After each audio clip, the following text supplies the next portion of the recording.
¿Cómo están? Bienvenidas y bienvenidos al conversatorio Territorios Inteligentes, generando capacidades de innovación en las comunidades, un conversatorio que es parte de nuestro ciclo vincular, los nuevos desafíos, organizado por la Dirección General de Vinculación con el Medio de la Universidad de Talca. Antes de comenzar, queremos agradecer a cada uno de ustedes su participación y muy especialmente a los tres panelistas que nos acompañan y que se conectan de distintas partes del mundo para participar de este conversatorio. Le damos la bienvenida primero a Igone Guerra, gestora e investigadora de Sinergiac, Centro de Innovación Social promovido por la Universidad del País Vasco.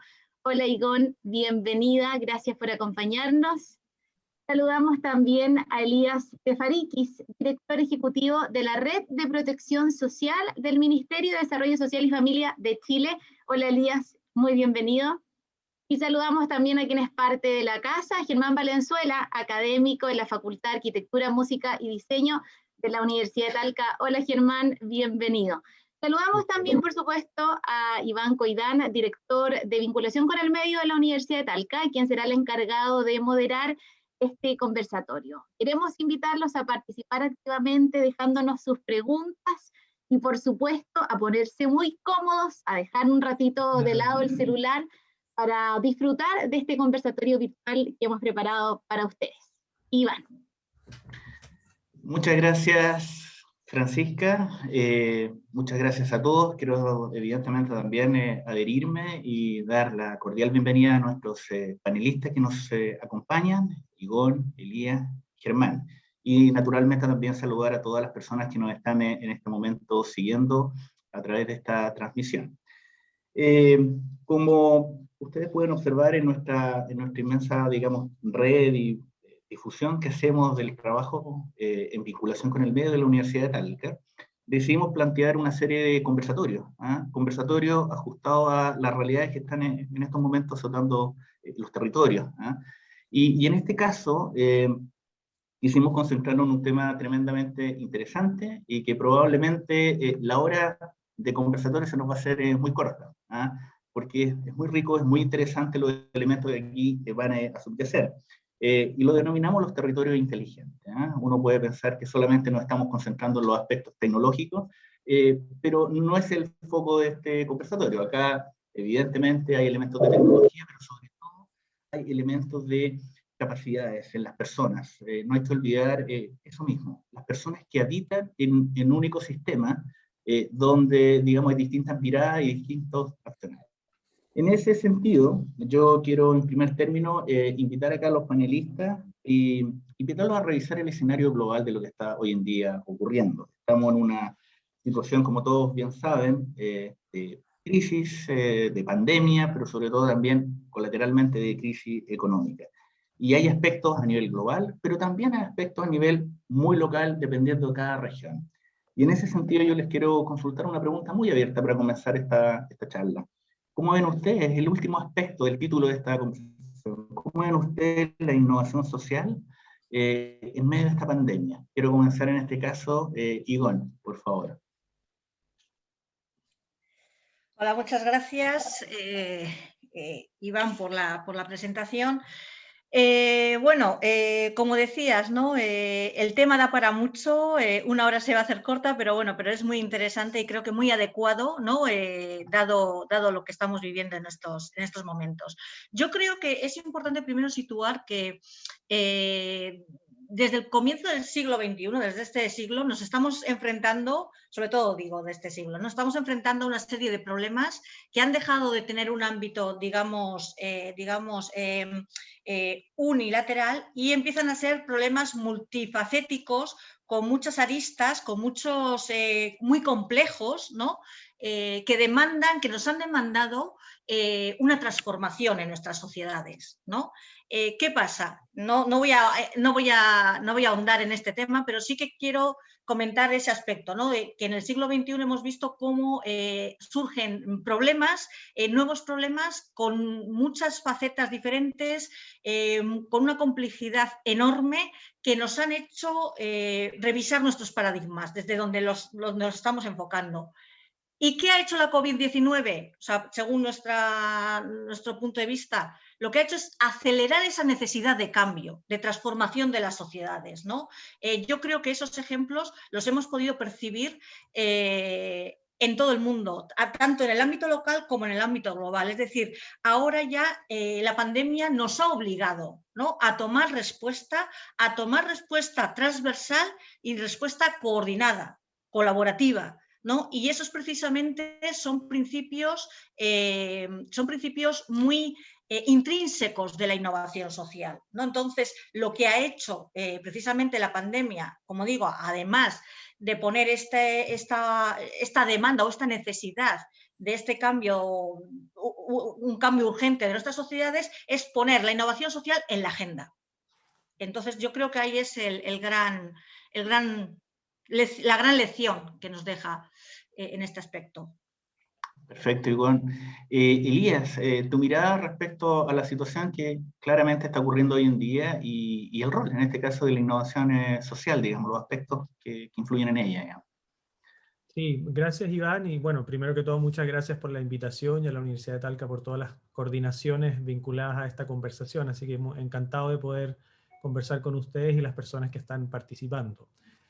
Mi mirada yo te diría que es mucho más que innovación social, es bueno que se tome un poco más la agenda, sin duda alguna, pero yo creo que lo que ha ganado mucha fuerza en este tiempo, siendo la innovación una herramienta y un medio para poder conseguir un fin, es que el propósito ha tomado una fuerza muy distinta. O sea, ya no da lo mismo para el innovar a solas, por decirlo, sino que el por qué, el para qué, tiene que hoy día una significancia mucho más importante. ¿Qué dolor o qué problema está resolviendo esa innovación social que estoy impulsando? Sin duda, hoy en día estamos como un poco como con la madre de los eventos adversos, una pandemia mundial que nos invita y nos obliga y nos genera las complicaciones, pero también los incentivos para poder hacer cambios en distintas instancias. Ustedes, sin duda, en el mundo de la universidad lo han visto, hay que todas las personas que quizás son estudiantes de la universidad o están en clases, tenemos todo ese tipo de cambios. Pero yo diría que lo más importante desde mi mirada tiene que ver, uno, con esto, con esta remirada del propósito, y dos, con volver a entender que la innovación, sea con un fin social o no, es una herramienta que tiene un fin. Y es un medio para conseguir ese fin. Y yo creo que eso es bien importante, ya sea con herramientas, por supuesto, con tecnología en la base que te permiten escalar, llegar más rápido, democratizar ciertos elementos, etc. Pero desde mi punto de vista, yo creo que en ese escenario global, creo que hoy en día el propósito ha tomado nuevamente una pregunta muy importante respecto de qué innovamos, tanto en el mundo público como en el mundo privado. Perfecto, Elías, muchas gracias. Germana, tu mirada también en esto, digamos, tanto Igón nos pone en el tapete de la discusión el elemento colaborativo. No son tiempos de competencia, probablemente estamos viviendo tiempos de colaboración más de competencia. Y Elías refuerza también el concepto que hay, revisamos primero el propósito antes que el instrumento, el canal, el gadget, cómo ejecutar. Tu mirada, el matiz en torno a esta pregunta. A ver, yo voy a ir un poquito más atrás. A mí me parece que vivimos en un mundo paradójico y que se nos ha revelado una dimensión de la globalización y de la globalidad muy dramática, de manera muy dramática. La gente está viviendo la globalización en la piel, la está viviendo en una cotidianidad muy dura. Esa paradoja hace que en el fondo la globalización se haya polarizado, es decir, tenemos una experiencia de la globalización positiva, pero tenemos una experiencia de la globalización negativa, es decir, hay una globalización negativa y una positiva al mismo tiempo, digamos, ¿no? Y lo experimentamos en cada una de nuestras acciones. Detestamos el teléfono, pero al mismo tiempo dependemos de él, ¿cierto? Y compramos nuestras cosas a través de Internet, pero quisiéramos poder hacerlo de otra manera. Esa paradoja lo que genera es que es una pregunta respecto de la innovación. ¿Para qué? ¿No? Lo que decía Elías. ¿Para qué y para quién? En el caso de los territorios, lo que comentaba Igor me parece fundamental, porque me parece que en este mundo paradójico, la gente que habita los territorios más allá de lo urbano, la gente que no se ha beneficiado en nada de la globalización y que digamos es el 90% de la población, en el caso chileno quizá un poco más, lo que ha requerido es de alto grado de innovación cotidiana, digamos, ¿no? No tecnológica muchas veces, apoyado en la tecnología, pero de una innovación de la que depende su subsistencia. Y aquí se produce una oportunidad muy interesante respecto de qué significa y para qué sirve la innovación social. Y nuevamente aparece el tema de la paradoja, puesto que muchas cosas que la modernidad consideró como pecados, digamos, sobre todo en Latinoamérica, es decir, el mundo rural era el mundo atrasado, era el pasado, ¿cierto? Resulta que hoy día tenemos la oportunidad de volver a verlo como un territorio resiliente y de alta capacidad innovativa para poder subsistir en situaciones de alta crisis. Digamos lo siguiente, yo tengo 48 años, hay gente, que no soy yo, que soy un privilegiado, que ha vivido 48 años en crisis, a tal punto que ha olvidado cuál es el significado de la crisis. Y por lo tanto, hoy día ven una crisis más sanitaria como algo, como una cosa más, digamos, ¿no? Entonces, volver a mirar los territorios, volver a mirar cómo la gente ha resuelto sus problemas, puede significar también un poco bajarse del carro de la modernización, que conlleva muchas veces la palabra innovación, para entender la innovación desde otro punto de vista que muchas veces tiene que ver con rescatar condiciones locales de alta inteligencia que muchas veces hemos pasado por alto. Gracias, Germán. Me quiero quedar también contigo para dar paso a la segunda pregunta y ir avanzando en este caso a lo que es el territorio. ¿Ah? Le pusimos el adjetivo inteligente, pero quedémonos en el territorio. Tú mencionas evidentemente que hay una suerte también de ciertas inequidades, ¿ah? Y este proceso de transformación que estamos llevando. Y probablemente uno puede observar diferencias en los territorios cuando hablamos y encasillamos un concepto urbano o rural también. ¿Ah? Las necesidades también evidentemente son diferentes en la gran metrópoli versus lo que puede ocurrir en una región como la nuestra, digamos, con marcados indicadores de ruralidad. Entonces, construir un territorio, y si uno le quiere poner un apellido, un adjetivo de inteligente, implica evidentemente construir un espacio social. Y ese espacio social tiene algunos matices, tecnológicos, lo mencionaron ustedes, conceptos de sustentabilidad, en fin. La pregunta es, ¿cómo conjugar ese equilibrio donde los aspectos sociales también permitan generar innovación e ir desarrollando o ir rescatando o ir detectando ciertas ventajas que pueden transformarse en competitivas de un territorio? ¿Cómo conjugamos y cómo empezamos a armar esto? ¿Tenemos claro el diagnóstico? ¿Cómo vamos ya avanzando? Yo creo que no tenemos claro el diagnóstico. Yo creo que seguimos pensando como el siglo XX. A ver, en esto hay que entender cosas que no queremos entender muchas veces. El mundo rural es altamente avanzado e inteligente. Y los mundos altamente desarrollados, esto lo viven en España, han destrozado el territorio, al punto que hay territorios que ya son casi irreversibles en su daño, ¿no? Los territorios rurales no han llegado a ese punto, pero ruralidad en el mundo queda muy poca. En realidad, ruralidad, nosotros le llamamos ruralidad a partir de la densidad de habitantes por kilómetro cuadrado. Y ese es un error.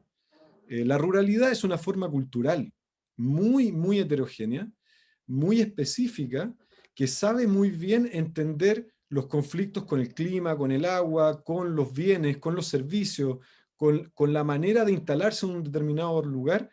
Y la modernización del territorio lo que ha hecho en los últimos 40 años es barrer con eso.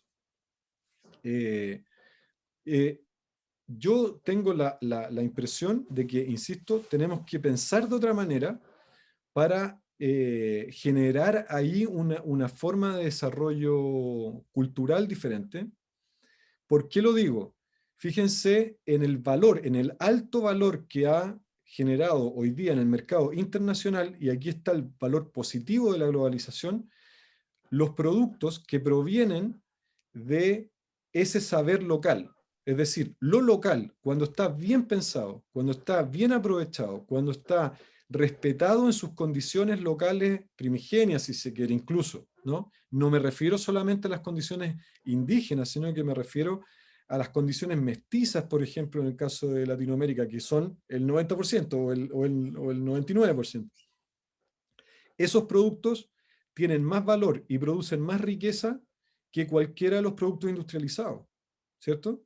Entonces, la inteligencia que hay en esos lugares específicos, cuando es tratada a partir de tecnologías de la comunicación, por ejemplo, cuando hay buenas redes, cuando etcétera, ¿no? Todo este ciclo de los productos en el mercado global, uno puede ver que tienen un valor agregado muy potente. Es decir, hay una comunicación entre lo local y lo global que valora hoy día más que nunca, y eso va a ser cada vez más potente. ¿Y por qué va a ser más potente?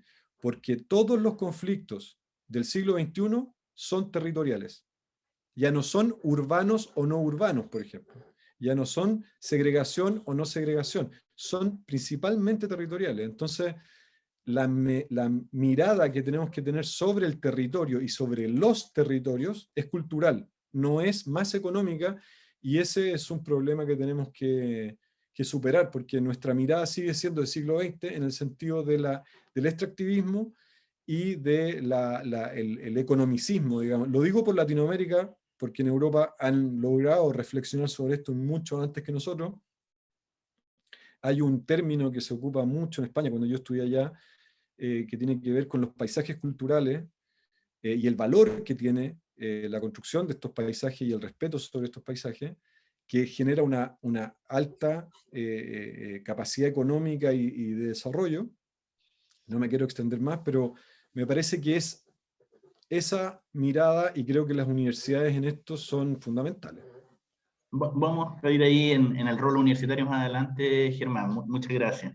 Yo le quiero consultar también, hilando esta reflexión que tú nos invitas, Germán, a Elías, en el sentido de, desde la mirada, bueno, también desde un ministerio, tu experiencia, ¿cómo conjugamos los aspectos sociales en este caso para generar esta ventaja competitiva en los territorios, que es en este caso es la pregunta?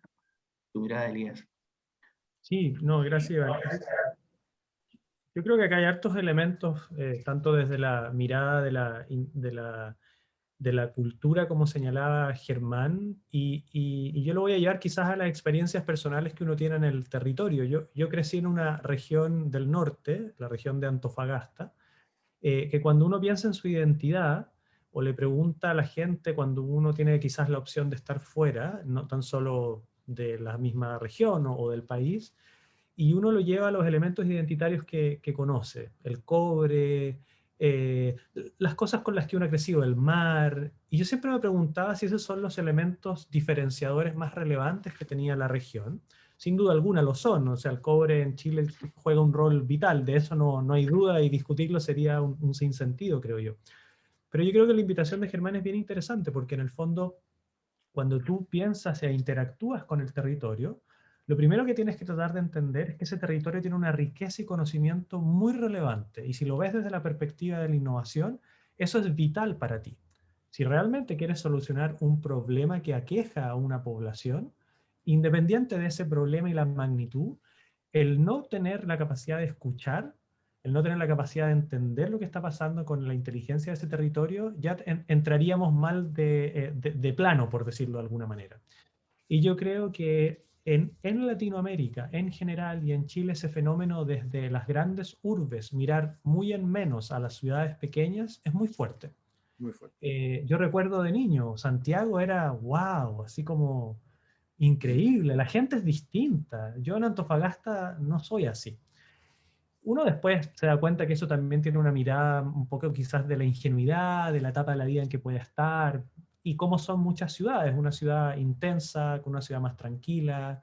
Si lo llevamos a otras partes de Chile, con dichos como muy particulares, yo trabajé con muchos proyectos en la Patagonia y había un dicho que a mí me llamaba profundamente la atención, que decía, el que se apura en la Patagonia pierde el tiempo.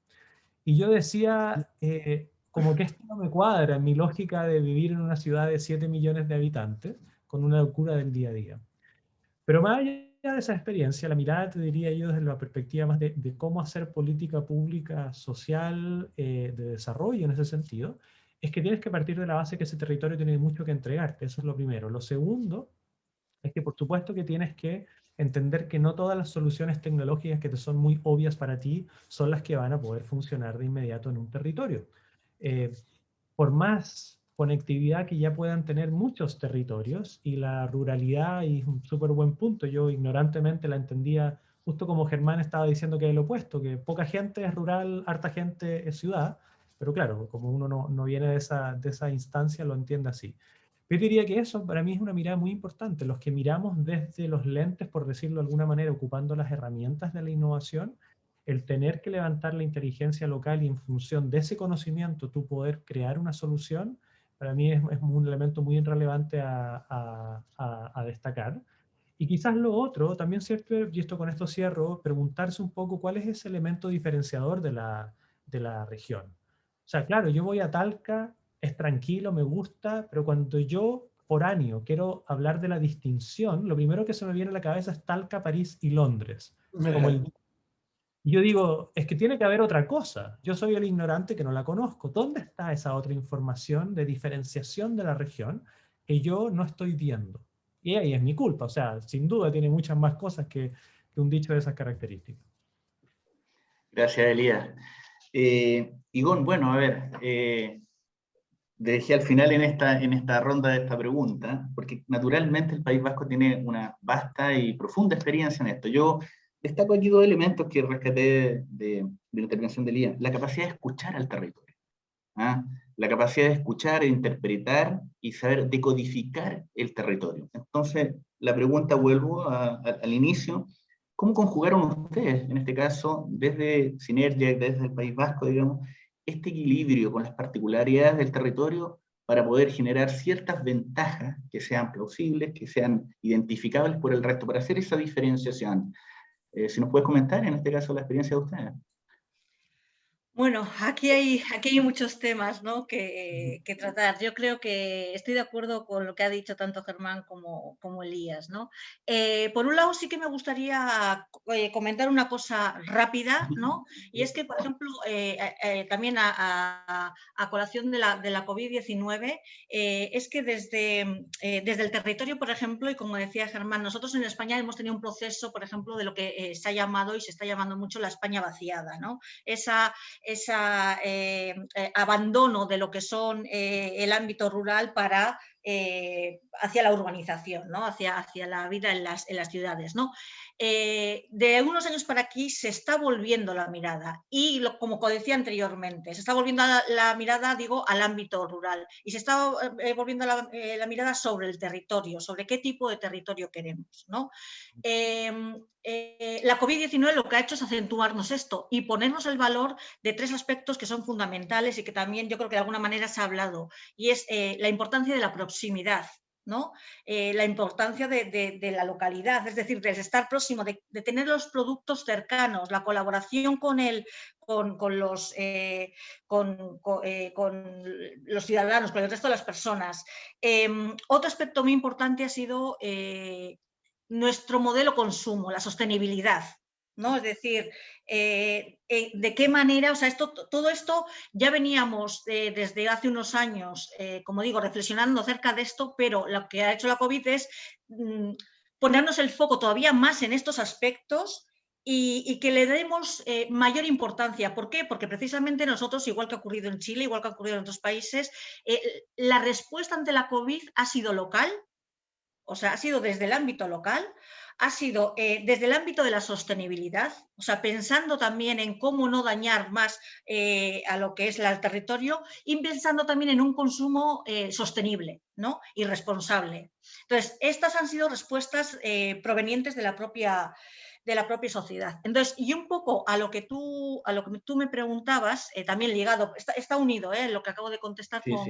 la pregunta, pero sí que me gustaría un poquito también reflexionar sobre unos aspectos. Es decir, nosotros cuando hemos hecho la mirada desde hace años aquí en Europa, ¿no? Me imagino que ya conocen, pero existe un programa que es el RIS3, donde lo que se intenta es identificar, como bien comentaba antes Elías, cuáles son esas fortalezas que tienen los territorios que me hacen diferenciarme del resto de territorios, ¿no? Ahí quería irme. Claro, precisamente ¿por qué? Pues porque todos no podemos hacer lo mismo ni somos buenos en lo mismo. Entonces, primero tenemos que basar nuestras fortalezas en nuestros valores como territorio. Eso es un primer aspecto, ¿no? O sea, ¿cuáles son esos valores que nos diferencian a nosotros frente a otros, ¿no? No sé, en Euskadi, por ejemplo, por decirte, en Euskadi nosotros hablamos mucho de auzolana, que es una palabra en euskera que nos identifica mucho y que quiere decir trabajo comunitario, la comunidad, el trabajar de manera solidaria, ¿no? Entonces, identificar ese tipo de valores que nos pueden diferenciar como territorio y que son parte de nuestra fortaleza. En términos de conocimiento también, efectivamente, ¿en qué somos buenos? No somos buenos en todo. ¿En qué somos buenos? ¿Qué nos puede dar esa ventaja competitiva, ¿no? Y por otro, o sea, el primero creo que tiene que ver con el tema cultural, el segundo tiene que ver con el tema de más, digamos, de productivo, de económico. Y luego también una visión. ¿Qué visión? O sea, ¿qué somos y qué queremos ser como territorio? ¿Cuál es nuestra, o sea, qué tipo de sociedad queremos construir? Cuando hablo de territorio, lo hablo en todo su amplio significado. En ese sentido de que no solamente a nivel económico, qué es lo que quiero ser, sino también en términos sociales, qué tipo de sociedad queremos construir. Y este tipo de sociedad que queremos construir se tiene que hacer de manera colaborativa. No se puede hacer desde el gobierno para los ciudadanos, sino que se tiene que hacer con los ciudadanos. El ciudadano tiene que tener ese poder de decisión, ese poder de construcción, co-construcción del futuro del territorio. Entonces, en términos generales, yo me gustaría destacar estos tres elementos, ¿no? Los valores, lo que son los valores, lo que son las fortalezas, los aspectos diferenciales de nuestras ventajas y, en tercer lugar, la visión de territorio, pero, insisto, no solamente desde el punto de vista económico, sino también social. ¿Qué tipo de sociedad queremos construir? Perfecto, Ivonne, muchas gracias. En realidad, bueno, respondiste 2 en 1 prácticamente, y aprovecho eso para seguir con esta misma pregunta, porque como nos adelanta y con lo que viene es, ¿cómo vamos construyendo estos territorios? Es decir, ¿cómo nos organizamos para que un territorio también sea atractivo, no solamente para los ciudadanos que cohabitan y viven en él, sino también se vaya transformando en un polo de atracción. Usted lo puede ser un polo de atracción desde el punto de vista económico, desde el punto de vista social, llegada probablemente nuevos talentos, pero sobre todo cómo lo hacemos sostenible en el tiempo. Entonces, paso a Elías, digamos, también a consultarle su mirada en cómo vamos construyendo este territorio inteligente. Ivonne menciona 3 puntos fundamentales en la experiencia, en este caso, País Vasco, España: valores, visión, fortaleza. Tu mirada, Elías, en este constructo que uno va avanzando hacia un territorio inteligente. Yo concuerdo bastante con lo que también señala Ivonne. Yo creo que la pregunta del relato que queremos construir como sociedad es una pregunta muy relevante, que se ha ido perdiendo, creo, o tiendo yo con el tiempo, y que los distintos países están en varios procesos. Tú lo debes de ir contestando no tan solo desde el ámbito local de construcción de política social o en mi caso de política de innovación, o como uno lo quiera mirar, pero hay un relato, y ese relato hoy día es bien distinto. La comunidad y las comunidades quieren participar, buscan participar de manera importante. Su opinión puede ser escuchada de maneras que antes ya no era escuchada. Las personas a las cuales escuchábamos en el mundo político o en el mundo económico, ya no las escuchamos tanto, o se tienden a escuchar mucho menos, y eso es bien interesante. Y de hecho me traigo como a colación, estoy leyendo un libro de la premio Nobel Esther Duflo que habla un poco de esto, de la buena economía. Y saca una cita en el libro que es bien interesante, que dice que hace como el ejercicio comparativo de cuánto le creen a los economistas hoy en día en general. Con ciertas preguntas tipo, el libro las ve muy bien, mucho desde el punto de vista de la migración y un poco a veces los mitos que hay de la migración vinculados a nos quita el empleo o no nos quita el empleo y preguntas de ese estilo. Y es súper interesante porque demuestra que efectivamente las comunidades ya no tienen el mismo nivel de credibilidad respecto de los economistas, o cuando le preguntas a los economistas de un tema, tienden a tener mucha más credibilidad o opinión positiva de un tema que el resto de la población que no lo conoce. Entonces, en este tipo de cosas, yo creo que también ha cambiado mucho la mirada de las comunidades sobre ese relato. Particularmente, y quizás Chile lo está haciendo ahora de una manera repensando e iniciando un proceso de este pensamiento de la Constitución y ese tipo de elementos, pero más allá de eso, que sin duda es un elemento muy importante como país, hay una pregunta de ese relato. O sea, ¿cuál es ese elemento diferenciador? ¿Cuál es ese elemento que te hace sentirte parte de? Y cómo tú también colaboras a construir ese relato, qué es lo que tú le estás aportando a ese relato también. A mí eso me hace sentido, y si lo llevamos como el lenguaje más como de la innovación, uno diría, bueno, ¿cuál es como la propuesta de valor, por decirlo de alguna manera? ¿Cuál es ese elemento diferenciador que este relato tiene respecto del entendimiento de un territorio? Yo creo que esas preguntas, no tengo más preguntas que respuestas en eso, pero creo que es una conversación que es bien interesante, y que con esto cierro. Es muy interesante, pero también es compleja a la vez porque nos incomoda. Es una conversación muchas veces incómoda, entonces uno no está muy disponible como a cambiar todo el rato ciertas cosas o ciertos relatos. Eh, bueno, yo creo que ahí hay un espacio, sin duda, que en esa incomodidad crear valor en el relato que uno va construyendo con la comunidad. Gracias, Elías. Antes de pasar a Germán y también recabando los elementos que ustedes están planteando, en este constructo de un territorio inteligente y rescatando, evidentemente, la opinión de los ciudadanos, de los habitantes, de los que están ahí, uno puede observar ciertas experiencias internacionales. Hay lugares en el mundo donde aparentemente uno desde afuera, desde el retrovisor, observa que hay un cierto equilibrio en ciertas comunidades. Países como Canadá, como Australia, como Nueva Zelanda, son países abiertos, menciona también ahí el elemento migración, hace una atracción de talentos también, no solamente por condiciones de ir a vivir, sino porque es atrayente ir y desarrollarse profesionalmente o vivir en ese territorio. Por lo tanto, cuando uno piensa en un territorio inteligente, y reitero la consulta en este caso, piensa también en un territorio que se destaque, que tenga una propuesta de valor, que se haga, en este caso, uno lo observe y diga, bueno, ese territorio destaca por estas características. Y eso hace que también mucha gente se sienta probablemente atraído por vivir la experiencia en ese territorio. Entonces, vuelvo a reiterar la consulta en este caso, mirada, Germán, en cuanto a cómo uno va construyendo este tipo de territorio. Tú nos adelantaste también, hay una lectura probablemente errónea, hay cambios de paradigma, digamos, pero mirando hacia el futuro, a tu juicio, ¿qué elementos deberíamos tener siempre en consideración, también en materia de políticas públicas, cuando vamos haciendo este constructo? Yo creo que el mundo está cambiando más rápido que todo el aparataje burocrático puesto en marcha desde el siglo XIX y llevado al extremo desde el consenso de Washington en adelante, que pone la economía por delante y que transformó a los economistas en semidioses de manera irresponsable, diríamos, ¿no? Yo creo que el mundo, en el sentido que está cambiando, tiene que ver con esta polarización de los efectos de la globalización en términos de lo positivo y lo negativo, y creo que la revolución en la que estamos es una revolución de lo pequeño. No es una revolución top-down, sino que es más bien bottom-up.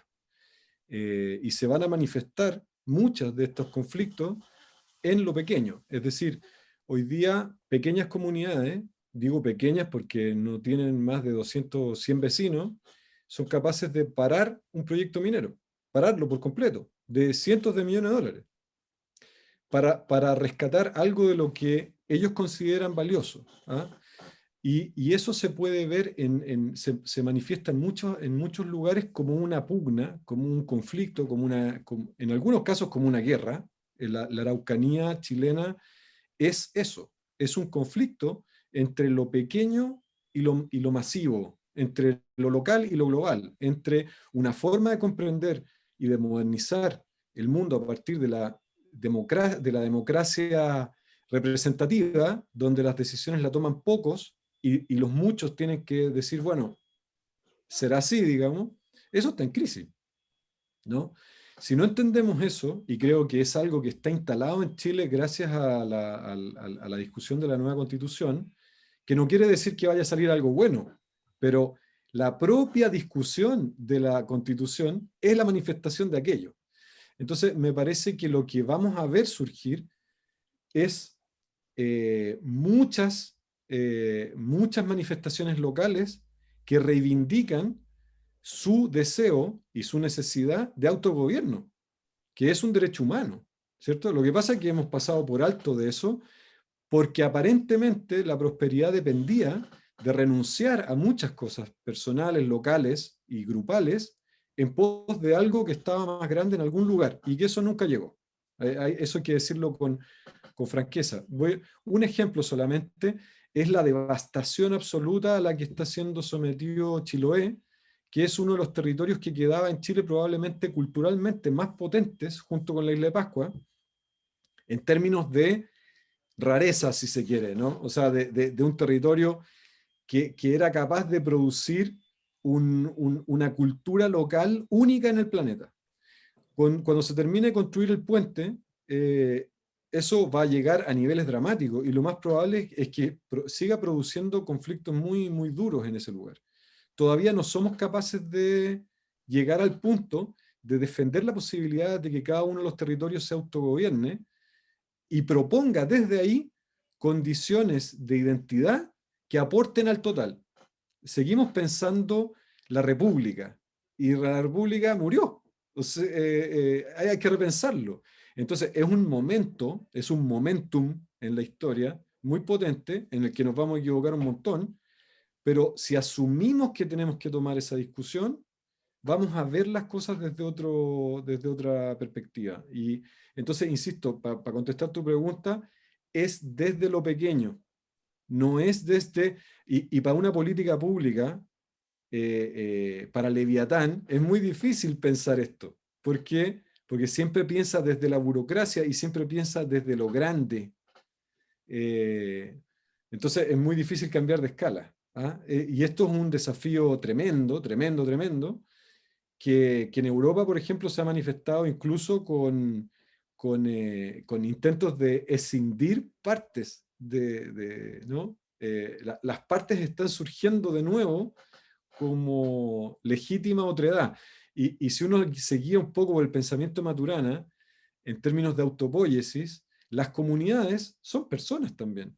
Necesitan el espacio para autodesarrollarse y para autodefinir hacia dónde quieren ir, en qué posición están, qué es lo que aceptan y qué es lo que no, cuáles son sus valores más altos, etcétera, ¿no? Y por eso es que caen las instituciones. Por eso es que la gente no confía mucho en la democracia, ni en la economía, ni en las instituciones del Estado. No generan la adhesión que generaban en el siglo XX. Es natural, es normal. No vamos a volver a esa situación. Gracias, Germán. Quiero rescatar algunos elementos que tú mencionaste, lo del desde abajo hacia arriba, este desarrollo bottom-up, no tan centralizado, distinto top-down, naturalmente un elemento que cobra mucho más fuerza, y a veces mismo en las tecnologías uno lo ve. Yo siempre pongo el ejemplo, por ejemplo, valga la redundancia, de Wikipedia. Wikipedia es un claro ejemplo en aspectos tecnológicos que se construye por la sociedad. Hoy en día ya no existen, digamos, es muy raro encontrar en una casa estas enciclopedias en carta, probablemente existían antes, salvo que sea decorativo. Porque hoy en día la Wikipedia la construye la comunidad. Virtual, estamos claros, pero evidentemente es un constructo que viene desde abajo hacia arriba, en un ejemplo muy probablemente tecnológico.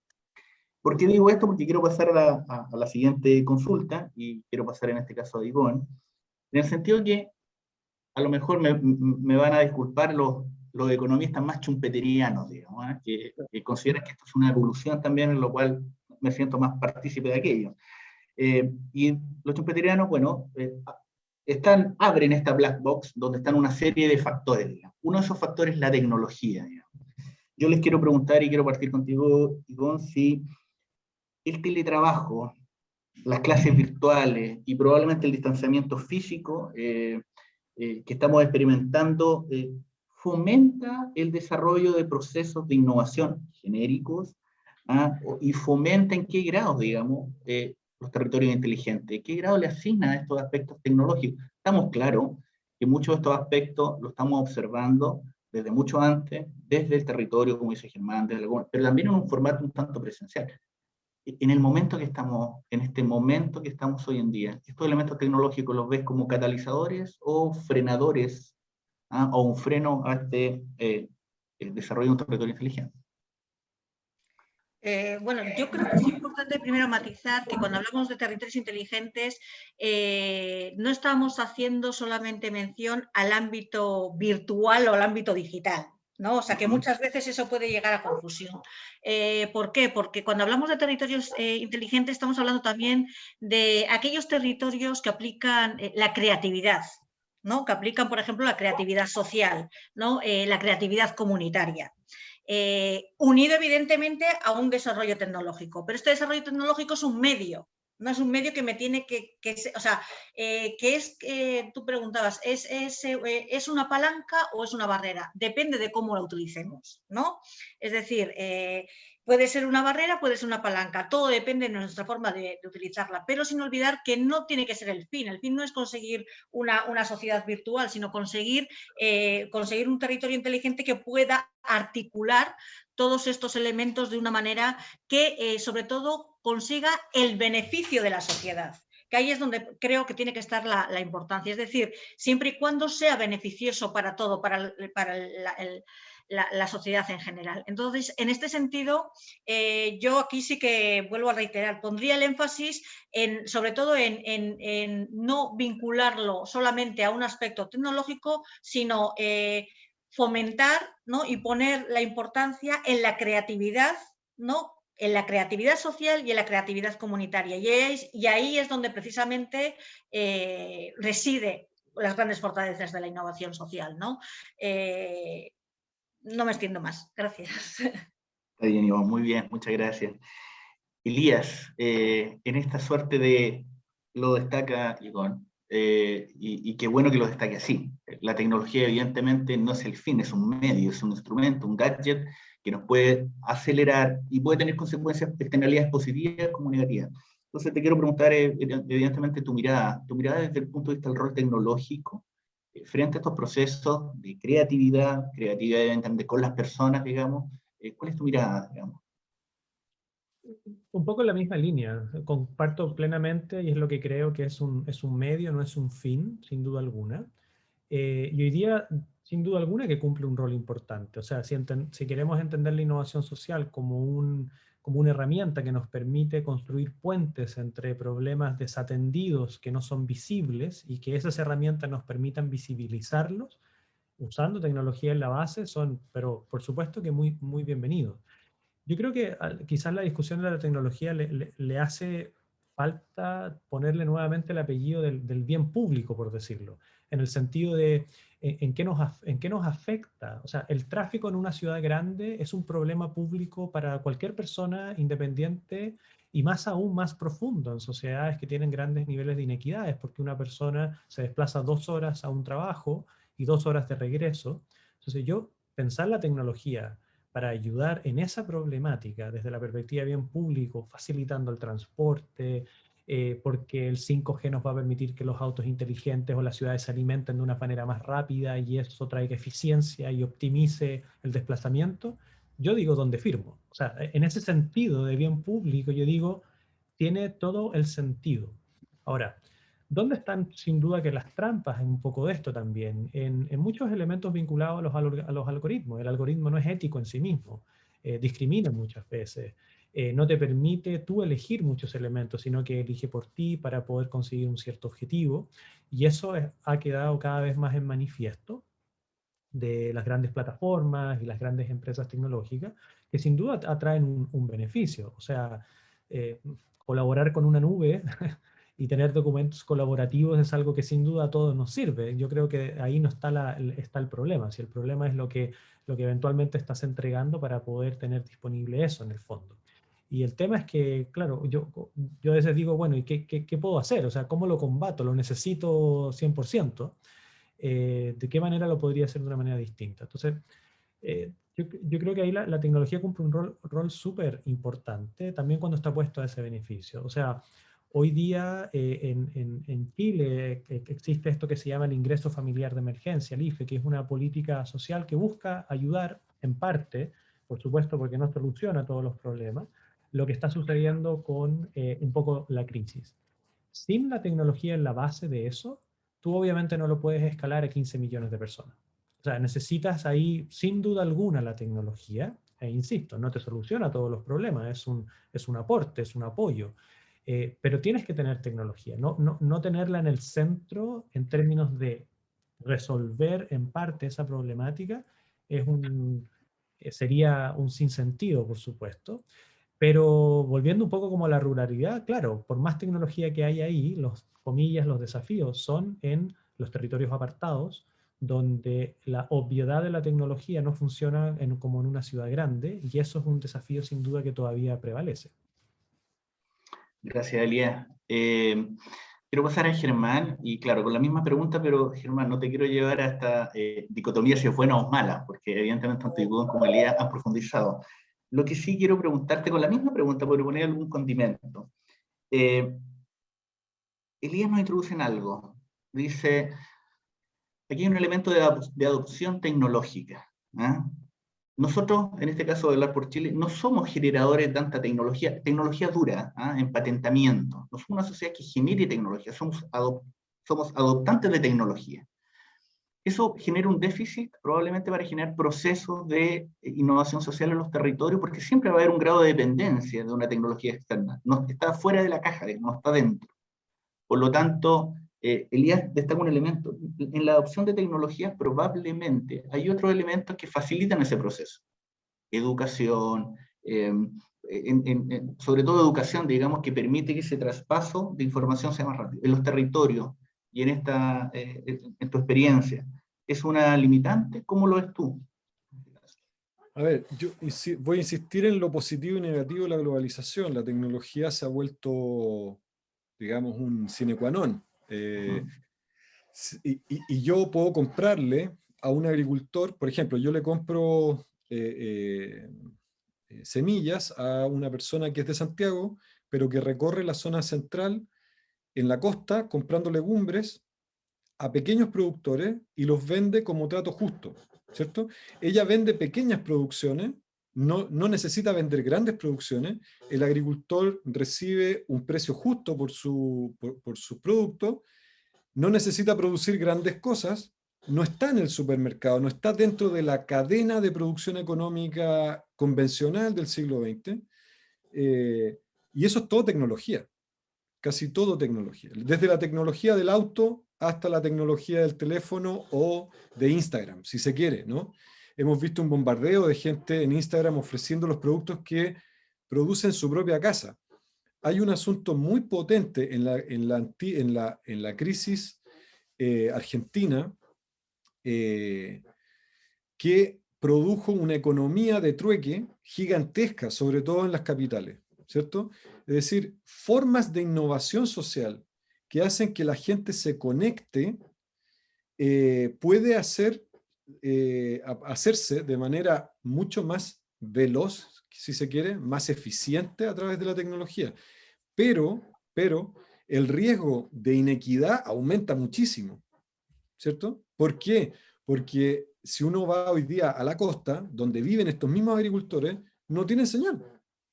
O la señal funciona muy de vez en cuando, o no saben cómo hacer un cobro digital, etc. O sea, hay todo un tema de cultura digital que obviamente está hoy día marcando una desigualdad tecnológica muy alta. Ahora, aquí hay un punto de equilibrio. Se trata de instalar tecnologías de muy avanzada data, digamos, en todo el territorio. No estoy completamente seguro. Es decir, lo que nosotros entendemos desde el centro como bueno, no necesariamente es bueno en los lugares. Por eso es bueno situarse en el otro lugar, es decir, pensar desde la periferia y no hacia la periferia. ¿Sí? La periferia de las cosas, la periferia del pensamiento, la periferia de la filosofía, la periferia también del territorio. Es decir, por ejemplo, nosotros en las ciudades seguimos pensando que la periferia es algo allá afuera, pero resulta que en la periferia es donde está ocurriendo casi todo, y los centros de las ciudades están más bien vacíos. En la periferia no ha habido en la historia de este país un movimiento tan alto de lotificación del territorio. Está lleno de loteos por todos lados, que lo único que están haciendo es acumular riqueza que es abstracta. Es tan abstracta como la tecnología que permite vender lotes en Antofagasta y que lo compre alguien de Arica solamente por tener sus ahorros puestos en tierra. ¿Cuál es el destino de esa tierra en los próximos 20 años? Es muy difícil saber lo que va a pasar. Y esto lo ha permitido la tecnología, ¿cierto? Entonces, vuelvo al tema de la polarización. Lo que necesitamos es repensar las cosas, y obviamente que no podemos pensar un mundo sin que nos pongamos de acuerdo, porque ahí de nuevo la innovación social permite que nos podamos articular entre nosotros, porque lo que nosotros esperamos para nuestro territorio pudiese permitir que no se lotifique, por ejemplo, ¿no? O sea, hoy día, con las actuales leyes chilenas, si quisiéramos hacer un loteo en la laguna del Maule, podríamos. Pero la gente que vive el Alto Maule, ¿quiere eso? ¿Le sirve de algo? ¿Está la expectativa de aquello? Probablemente no, ¿no? Entonces, ahí hay una serie de cosas que se articulan y que se van a articular cada vez más fuerte desde la tecnología y que me parece que son ineludibles. Gracias, Germán. Bueno, mencionaste algo también importante, ¿eh? Uno de los principios, bueno, no sé si son principios, pero uno de los elementos importantes también en la innovación social es la capacidad de articulación. Y porque claramente estamos en un concepto, como les dije al inicio, bastante ecléctico, porque tiene desde distintas disciplinas, digamos, que cohabitan en él. A ver, yo los quiero llevar a otro terreno, el tiempo está avanzando, entonces voy a entrar a una segunda sección que son preguntas y respuestas un poco más cortas, digamos, porque también te quiero dejar el espacio a las personas que nos están siguiendo. Quiero preguntar desde el punto de vista ahora desde la educación. Quiero comenzar contigo, Germán. ¿Qué habilidades, centrémonos en las universidades, en los centros de pensamiento?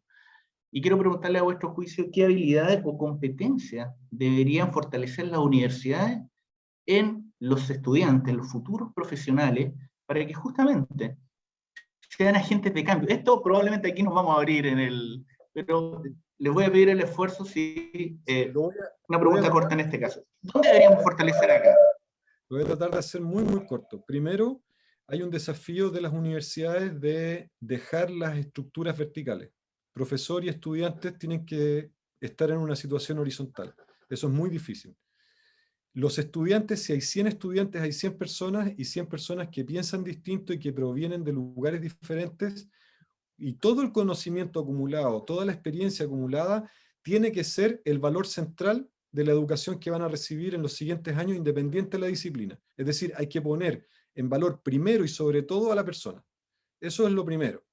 Y manifestar el valor que tiene el lugar de donde proviene su historia, su familia, sus ancestros, etc., ¿no? O sea, hay un cambio en el switch respecto de que la información que la universidad guarda, atesora, todo el conocimiento que atesora, no lo es todo, es el 50%.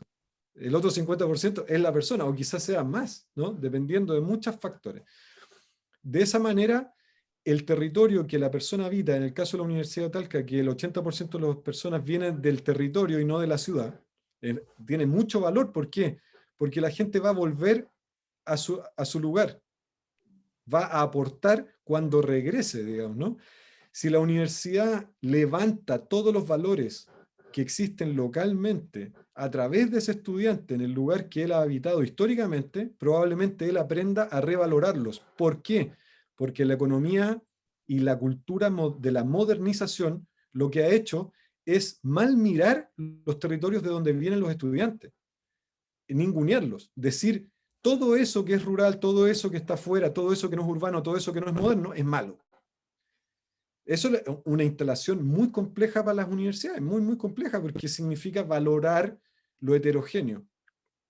Entonces, la competencia primera es del estudiante y de la universidad de comprender lo heterogéneo como un valor.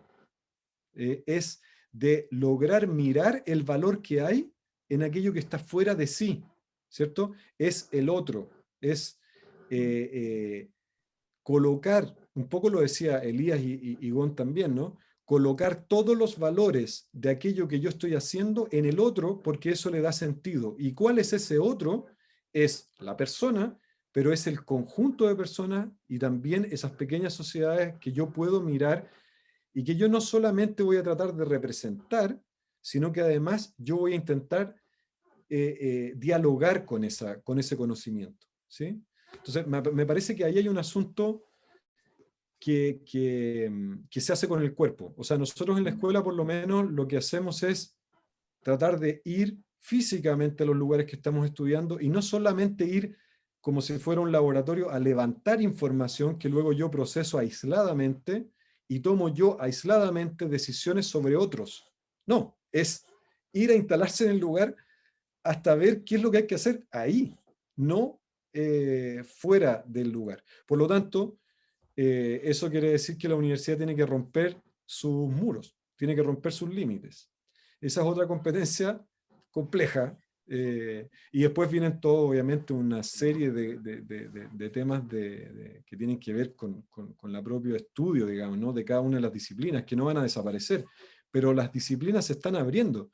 Y si no hacemos esto, si no hacemos este ensayo, no vamos a poder interactuar entre disciplinas. Hoy día ya no tiene ningún sentido, ninguno, mantener disciplinas aisladas. Bueno, lo que tú acabas de plantear, evidentemente, más que una competencia o una habilidad, es una transformación total. Yo alguna vez, en algún seminario que estuve, escuché una frase que me dejó reflexionando. Y la frase decía algo así como: el mundo tiene problemas, las universidades tienen facultades. ¿Ah? Entonces, bueno, tiene que ver algo con lo que tú estás identificando, porque evidentemente cuando uno es facultativo y tiene la potestad de entregar esa solamente disciplina, probablemente en arquitectura, evidentemente tienen esa mirada como tú la estás planteando, ¿no? Hay otras disciplinas que generalmente no tienen esa posibilidad, digamos, de ir directamente al territorio, sí tienen, pero hay una condición sine qua non, que es la empatía con el territorio, ¿ya? Elías, tu mirada respecto a esto, el rol de la universidad, es cómo estamos formando a toda la gente de cambio. ¿Qué elementos, a tu juicio, uno debería destacar o poner el acento en términos de políticas educacionales también? Mira, yo creo que complementando un poco con lo que dice Germán, se me ocurren quizás algunas habilidades o elementos que yo creo que son muy importantes. No sé cuál es la forma más docta de decir esto, pero el lenguaje sencillo es la habilidad de ejecutar y hacer que las cosas pasen. Yo creo que eso es una habilidad importantísima, y que dentro de eso, si uno hace un doble clic, hay muchas habilidades vinculadas. La tolerancia al fracaso, cuando te dicen que no 1000 veces, la comunicación efectiva, o sea, o sea, que podamos ser capaces de comunicar el desafío que tenemos o lo que tenemos. Un poco lo que decía Germán, que yo lo llevo como a esta discusión del pensamiento crítico. Qué difícil es hoy la habilidad del pensamiento crítico, no porque tengamos menos neuronas que antes, yo creo que tenemos probablemente las mismas, sino que nuestras discusiones son rápidas, son de 120 caracteres, eso yo creo que la universidad no lo tenemos que perder, a los que hacemos clase y los que estamos desafiados a poder generar este conocimiento. Para mí es muy valioso tener este como equilibrio entre la investigación pura y dura, que me parece que sin duda que es muy importante, pero también con esta investigación aplicada, con esta investigación o con este conocimiento aplicado, donde el territorio te dice mucho, donde la solución que tú estás pensando cuando le preguntas a la persona, como bien decía Germán, te dice, bueno, ¿y a mí eso de qué me sirve? Yo lo hago de esta manera. Mira, no sé, nunca lo haría de esa, chuta, tengo un problema, entonces, entonces esas habilidades yo creo que son súper importantes.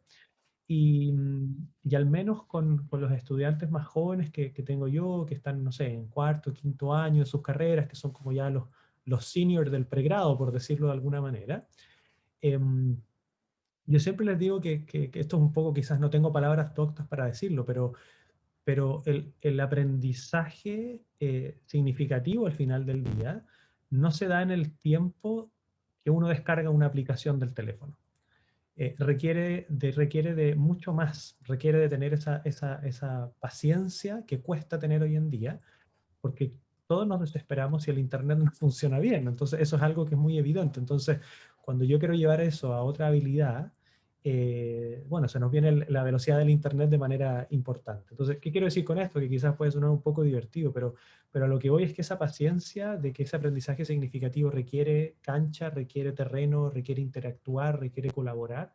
A mí me parece que las universidades no deberían de perderlo, y no deberíamos de perderlo más aún ahora con tanto aprendizaje en línea, que obviamente por razones obvias hemos tenido que hacerlo con muchísima fuerza. Perfecto, Elías, muchas gracias. Igón, tu mirada respecto, y enlazo también un poquito con algunas preguntas que estoy viendo acá. ¿Qué elementos deberían fortalecer la universidad en los estudiantes para que sean efectivos, no efectivos, para que sean unos adecuados agentes de cambio, sean agentes transformadores, dinamicen esto y sean catalizadores? Bueno, yo es un poco reiterarme lo que tanto Germán como Elías han comentado, ¿no? Y además yo estoy totalmente de acuerdo que primero se necesita también una transformación real de lo que es el mundo académico, ¿no? Porque si nosotros no nos transformamos, difícilmente vamos a poder ayudar a transformar a los demás. Pero bueno, yo creo que un poco resumiendo o basándome también en lo que ha comentado tanto Germán como Elías, yo diría que hay 3 palabras sobre las cuales puede girar las diferentes habilidades que la universidad puede desarrollar en los estudiantes, ¿no? Una, yo diría que tiene que ver todo con lo open, es decir, tenemos que ir hacia el conocimiento abierto, colectivo, la inteligencia colectiva. Es decir, la inteligencia ya no proviene en departamentos estancos, sino significa apertura, significa otras miradas, significa mentes abiertas, significa intentar entender lo que el otro está planteando, cómo lo estará planteando. Entonces, todas aquellas competencias que me ayuden a desarrollar esta capacidad de apertura, ¿no? Creo que son competencias que deben de ser desarrolladas por la universidad. En segundo lugar, también ligado a esto también está todo el tema relacionado con la escucha activa, ¿no? Que es muy importante la escucha activa y la colaboración, cómo trabajo con el otro, cómo desarrollo proyectos en equipo, cómo escucho, o sea, y no solamente cómo atiendo, sino cómo soy empático, escucho y desarrollo esa empatía que necesito para ponerme en los problemas del otro y poder intentar dar soluciones de manera conjunta, ¿no? Entonces, ahí tendríamos como otro mundo, ¿no?, de habilidades que se podrían desarrollar. Y por último, también ligado a lo que comentaban antes del ámbito de la implementación y del ámbito del fracaso, yo diría experimentar. La universidad debe apoyar la experimentación, porque no solamente es implementar, sino saltar ese miedo, esa capacidad o esa competencia que nos pueda desarrollar, en la que podamos desarrollar o que podamos evitar ese miedo que tenemos a experimentar las cosas y a fracasar. Entonces, la universidad debe favorecer esos ambientes de experimentación y desarrollar esas competencias necesarias, ¿no? Entonces, yo creo que con estas 3 palabras, más o menos, podrías englobar una serie de habilidades, de competencias que nosotros en el proyecto Students for Change conocemos y hemos trabajado sobre ellas y que bueno, creo que son interesantes y que provienen de la innovación social. Perfecto, muchas gracias, Igón. Bueno, estamos avanzando rápidamente. Sí, adelante, Germán. Que me parece muy bueno de esta reunión, porque ya estamos seguramente cerca del final, es que las instituciones, no solo las universidades, quizás principalmente las universidades, también tienen que cambiar la forma de ver las cosas, porque al mundo académico, institucional, o al mundo institucional de trabajo disciplinar en muchas áreas, todavía no ve la posibilidad y la manera de que la gente que está dentro de sus propias organizaciones colabore. Es decir, también hay un cambio material de la manera en cómo organizamos nuestras instituciones. De manera que eso ocurra no solamente en la relación con los estudiantes, sino que en la orgánica de las propias instituciones, porque hoy día lo que valoramos en general, no solamente en las universidades, es el trabajo individual, es qué tan lejos puedes llegar tú, es cuánto has producido en un determinado tiempo, etc. Y eso atenta contra la posibilidad de que, lo que decía Igón, experimentemos a ver a dónde llegamos y de repente nos equivoquemos, digamos. Incorporar el error incluso en esto puede ser bien importante como cambio paradigmático. Perfecto, muchas gracias, Germán.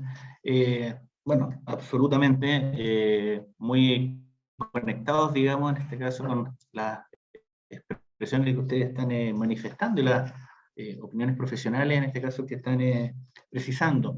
Yo, efectivamente, queda muy poquito tiempo ya para que vamos cerrando, pero naturalmente no quiero dejar afuera algunas preguntas de las personas que nos están siguiendo. Hay muchas, algunas entiendo y percibo que la hemos respondido en el transcurso de la conversación, pero quiero dejar aquí una que consultan y es abierto. El rol, ¿no?, o la adopción del concepto Smart City. ¿Cómo lo ven ustedes? Probablemente a lo mejor Germán también nos puede orientar en eso, digamos. Este concepto, todo el mundo habla de la Smart City, como un espacio a lo mejor particular, con ciertas características. ¿Es un concepto adecuado? ¿Es útil? Muy brevemente. Le recomiendo a la gente que nos está escuchando, no solamente a los que preguntaron eso, seguir un poco el trabajo de un español fantástico, Salvador Rueda, que ha intervenido mucho en este tema de las ciudades inteligentes. Y lo que se ha hablado mucho hoy día, que tiene que ver con la Smart City, que es esto de la ciudad de los 15 minutos, todas las ciudades intermedias pequeñas, sobre todo en Latinoamérica, son ciudades de 15 minutos. Instalar una ciudad mucho más equitativa, mucho más igualitaria, que ofrezca mejores calidades de vida a sus habitantes, es muy fácil, en las ciudades pequeñas. Las ciudades pequeñas tienen un enorme futuro, y el problema es que hoy día no solamente están enfrentando brechas tecnológicas, sino que un crecimiento explosivo desregulado. Y eso lo que va a generar es cada vez mayor dificultad para proveer de igualdad territorial. La desigualdad se manifiesta territorialmente. El informe de desiguales del PNUD solo habla de las ciudades capitales, y ellos mismos dicen lo difícil que es hacer una medición de la desigualdad en el resto del territorio. Entonces, esa dificultad se manifiesta en muy malas decisiones centrales para los territorios locales. Por eso la descentralización en esto es fundamental, pero una descentralización de verdad pasa por, primero, tener políticas públicas de alta calidad para mejorar las condiciones tecnológicas instaladas en el territorio, que dicho sea de paso, hoy día en el mundo agrícola yo puedo medir temperatura en tiempo real en cualquier parte de la zona plantada, y no lo puedo hacer en las ciudades. Al mismo tiempo que implementar políticas públicas que mejoren las capacidades tecnológicas del territorio, permitir al mismo tiempo que se generen políticas específicas o intervenciones específicas que mejoren la calidad de vida de las ciudades, que está completamente a la mano. Yo creo que el tema Smart City, Data Town, está girando hacia apoyarse en la tecnología para tener estas ciudades más equitativas, lo decía Igón, tener servicios a la mano en cualquier parte del territorio, que lo provee la tecnología en muchos casos, va a permitir apoyarse en la tecnología como algo bueno, digamos, de la globalización, pero para implementarse en condiciones de casi hiperlocalidad. Es decir, la ciudad ya no es más un solo cuerpo, sino que lo vamos a entender desde hoy día como una heterogeneidad de condiciones intra y extra. Es decir, ya no existe más, lamentablemente, pero ya no hay ciudad no ciudad, ya no hay campo y ciudad, ya no hay, es un territorio que soporta 1 millón de actividades de distinta intensidad, y que para poder medirlo y tomar decisiones necesitamos mejorar mucho nuestra relación con la tecnología. Pensemos que la única manera de hacer buena trazabilidad en Chile respecto al COVID, que es la única solución posible para manejar la pandemia, es tecnológica. No hay otra posibilidad. Esa misma tecnología es la que nos debería permitir mejorar la calidad de vida de las personas sin que se tengan que venir a vivir a la ciudad, porque eso es absurdo. Perfecto, Germán, muchas gracias. Elías, Igón, algo también, una conclusión final que quieran cerrar respecto a todo lo que hemos conversado, digamos. Elías. Yo creo que ahí Germán sin duda es el más indicado para hablar con toda la propiedad de Smart City. Yo como un ciudadano a pie que no entiende me imagino, cuando yo pienso en Smart City es tecnología al servicio del bien público de una ciudad amable. Si eso no se consigue, no es smart, desde mi mirada en el fondo. Y yo creo que ahí la tecnología la pienso siempre con eso, o sea, que nos ayude a disminuir nuestros tiempos, encontrar algo más fácil, atender una emergencia, disminuir nuestras inequidades de manera importante, ocupar la data y la tecnología al servicio de ese tipo de instancias. O sea, si hay algo que a mí me molesta es saber que hay gente que se demora 2 horas para poder ir a su trabajo.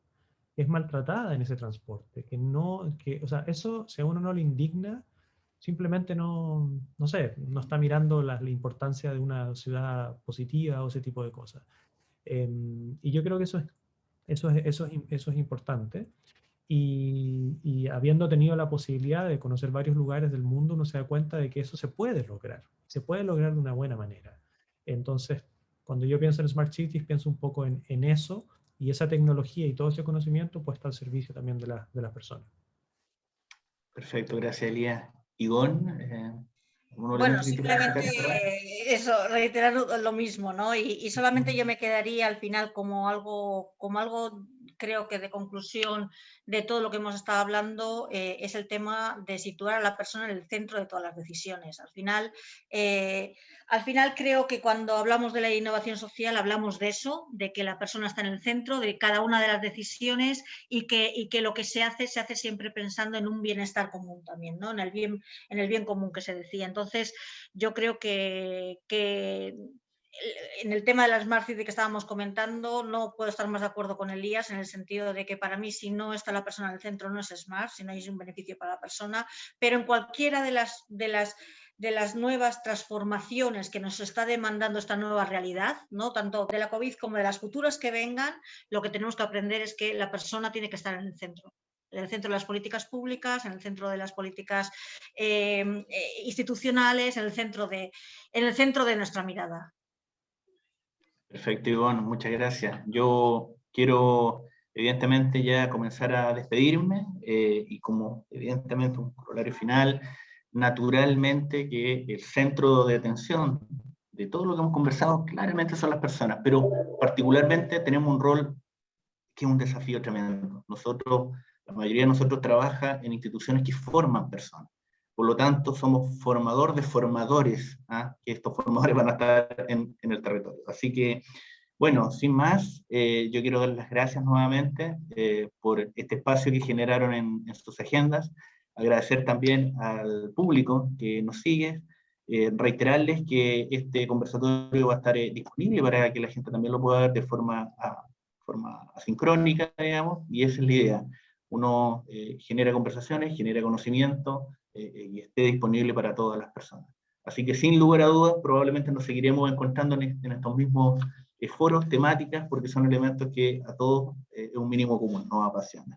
Así que muchas gracias y hasta una próxima. Muchas gracias. Muchas gracias. Adiós. Que estén muy bien. Chao, chao. Chao.